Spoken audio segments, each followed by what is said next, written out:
Gaza से Iraq तक double युद्ध शुरू।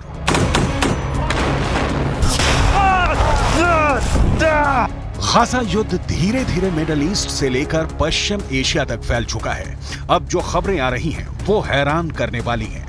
पिछले 80 दिनों में इजरायल और हमास के बीच छिड़ी जंग में डबल युद्ध शुरू हो चुका है।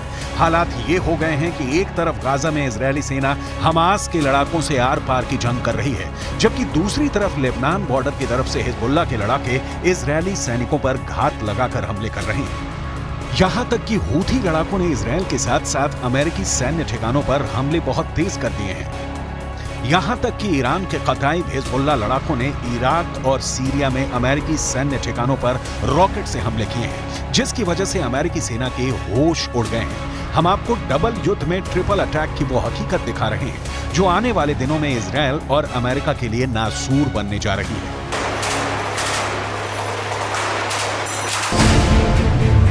हमास, हिजबुल्लाह और हूथी इजरायल अमेरिका पर भारी।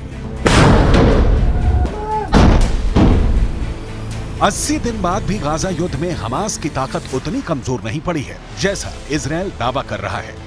भले ही प्रधानमंत्री नेतन्याहू और उनकी सेना के टॉप कमांडर दावा करें कि इजरायल की आईडीएफ ने पूरे उत्तरी गाजा पर कब्जा कर लिया है, लेकिन हकीकत में अभी भी हजारों हमास लड़ाके इजरायली सेना पर घात लगाकर भीषण हमले कर रहे हैं। हमास के टॉप कमांडर और दक्षिणी गाजा में खान यूनुस के कसाई के नाम से मशहूर याह्या सिनवार ने दावा किया है कि अब तक की जंग में हमास के लड़ाकों ने 1500 इजरायली सैनिकों को मार डाला है। हमास के कसाई का दावा, मार दिए 1500 इजरायली सैनिक।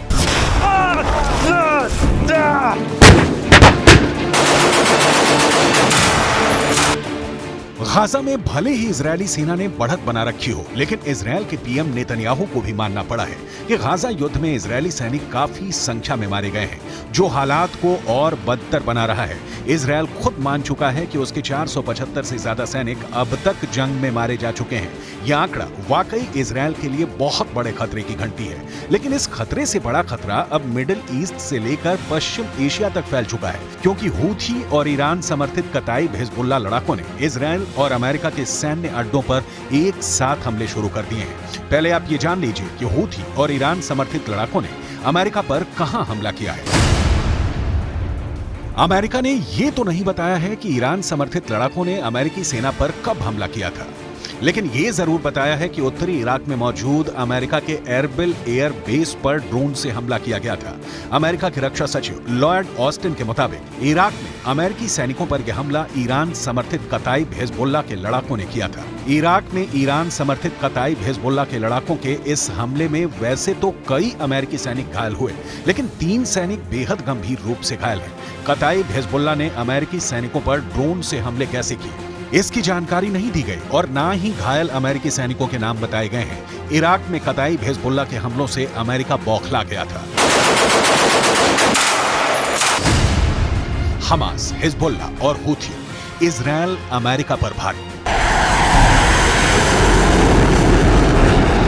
मिडिल ईस्ट से लेकर पश्चिम एशिया तक इजरायल और अमेरिकी सैन्य ठिकानों पर हो रहे हमले साबित कर रहे हैं कि ईरान रूस की शय पर अब जंग में खुलकर कूदने लगा है। हूथी चुन चुन कर समंदर में इजरायल और अमेरिकी जहाजों और टैंकरों पर हमले कर रहा है। यही वजह है कि अब अमेरिका ने ईरान के कताइब हिजबुल्लाह के लड़ाकों पर ऐसा भीषण हमला किया है, जिसकी वजह से पश्चिम एशिया में जंग तेज होने के दावे किए जाने लगे हैं। हम आपको बताते हैं कि अमेरिका ने ईरान के कताइब हिजबुल्लाह लड़ाकों पर जोरदार एयर स्ट्राइक की है। जरा देखिए कैसे।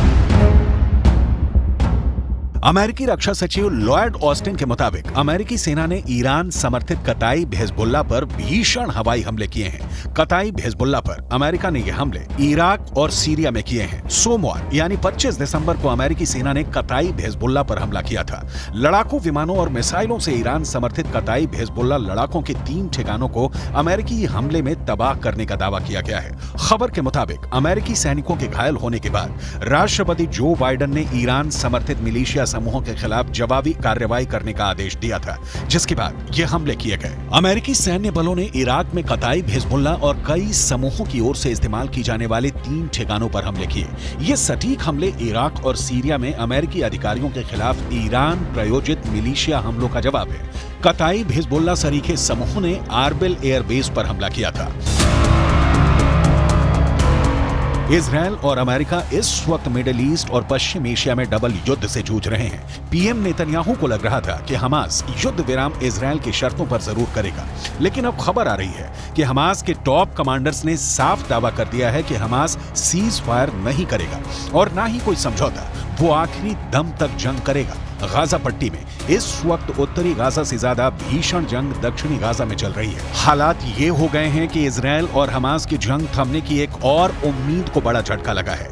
24 दिसंबर को इजरायली मीडिया रिपोर्ट्स में दावा किया गया कि हमास और इस्लामिक जिहाद आतंकी संगठनों ने इजिप्ट या कहें कि मिस्र के उस प्रस्ताव को ठुकरा दिया है जिसमें कहा गया था कि अगर ये दोनों संगठन गाजा की हुकूमत किसी तीसरी ताकत को सौंप देते हैं तो इजरायल परमानेंट सीज फायर कर देगा। लेकिन हमास के टॉप कमांडर्स ने इस प्रस्ताव को पूरी तरह से खारिज कर दिया है। हम आपको हमास नेता याह्या सिनवार का वो दावा दिखाने जा रहे हैं जिसमें इजरायली सेना को भारी नुकसान का दावा किया गया है। हमास के कसाई का दावा, मार दिए 1500 इजरायली सैनिक।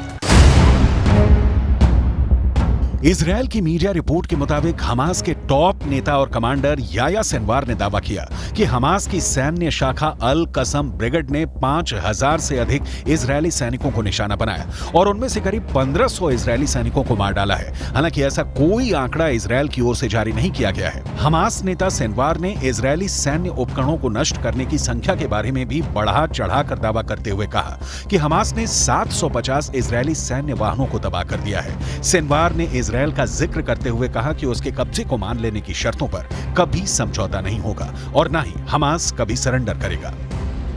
दूसरी तरफ इजरायल के प्रधानमंत्री बेंजामिन नेतन्याहू ने गाजा का दौरा किया है और साफ शब्दों में कहा है कि हम फिर साफ कर देना चाहते हैं कि इजरायली सेना इस जंग को तब तक बंद नहीं करेगी जब तक वो गाजा में मौजूद हर आतंकी संगठन का कब्जा खत्म नहीं कर देती।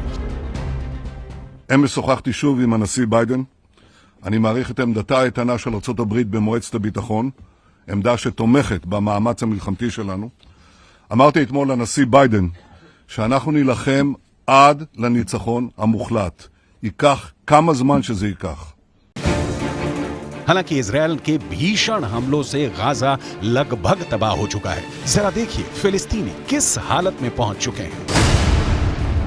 इजरायल के ऑपरेशन स्वॉर्ड ऑफ आयरन के तहत इजरायल ने सबसे ज्यादा भीषण हमले उत्तरी गाजा में किए हैं। साल 2023 में गाजा पट्टी में हुए इजरायली हमलों में अब तक 1 लाख से ज्यादा इमारतें गाजा में तबाह हो चुकी हैं। उत्तरी गाजा की लगभग 11 लाख की आबादी में से 85% फिलिस्तीनी हमास समर्थक भाग चुके हैं। ज्यादातर फिलिस्तीनी उत्तरी गाजा से दक्षिणी गाजा की तरफ भागे हैं। इजरायल की आईडीएफ का दावा है कि उसने 7 अक्टूबर से अब तक 22,000 से अधिक टारगेट्स पर हमला किया है और उन्हें तबाह कर दिया है। 80 दिनों से ज्यादा की जंग में इजरायल ने हमास के हर उस ठिकाने को तबाह किया है जहां से हमास या तो हमला कर रहा था या फिर उसके लड़ाके छिपे हुए थे।